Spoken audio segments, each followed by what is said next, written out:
গাজীপুরের মধ্যে যদি একটা বেস্ট দই চিড়া খেতে হয় তাহলে কিন্তু আপনাকে চলে আসতে হবে পাঁচশামের বিখ্যাত এই দোকানে।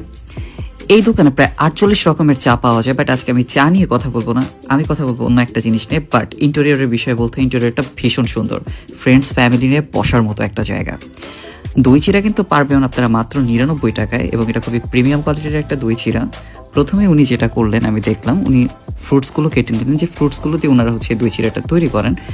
আমার কাছে যেটা মনে হয়েছে যে 99 টাকা অনুযায়ী এটা একদম অর্থিট। কেন অর্থিট সেটা আমি আপনাদেরকে এখনই দেখাচ্ছি। প্রায় সব ধরনের ফ্রুটস পেয়ে যাবেন, যারা হচ্ছে একটু হেলদি অপশন চান। অনেকে তো আমাকে বলেন ভাই হেলদি ফ্রুটস, হেলদি খাবার দেন, হেলদি খাবার দেন। সো এটা কিন্তু একদম হেলদি হবে। তো চিড়া টিরা দিয়ে তার মধ্যে হচ্ছে বিট লবণ দিয়ে দিচ্ছে, এরপর হচ্ছে দই দিয়ে দিচ্ছে। দইটা কিন্তু ওনাদের নিজস্ব বানানো, অর্থাৎ ওনারাই বানিয়ে নেয়, ওনাদের এলাকার লোকজন সম্ভবত এই দই ওনাদেরকে বানিয়ে সাপ্লাই দেয়। এরপর হচ্ছে কলা দিয়ে দিচ্ছে, ফ্রুটসগুলো দিয়ে দিচ্ছে, সব কিছু দিয়ে একসাথে পরিবেশন করবে। এটাকে আমি কেন প্রিমিয়াম বলছি, বলার কারণ হচ্ছে এটাতে কিন্তু সব ধরনের ফ্রুটস, তার পাশাপাশি হচ্ছে আপনার জেলি, আরও অনেক ধরনের আইটেম একসাথে যায়। যেমন দেখেন ওরা যে জেলিটি ইউজ করছে এটাও কিন্তু প্রিমিয়াম কোয়ালিটির জেলি, পাশাপাশি হচ্ছে মিল্ক দিয়ে দিচ্ছে। আর স্লাইটলি যারা চিনি পছন্দ করেন চিনি নিতে পারেন, না নিলে অসুবিধা নাই, তার পরিবর্তে তারা গুড় দেয়। এটা খাওয়ার পর কিন্তু অবশ্যই আমাকে জানাবেন কেমন লাগলো। থ্যাংক ইউ সো মাচ, সবাই ভালো থাকবেন।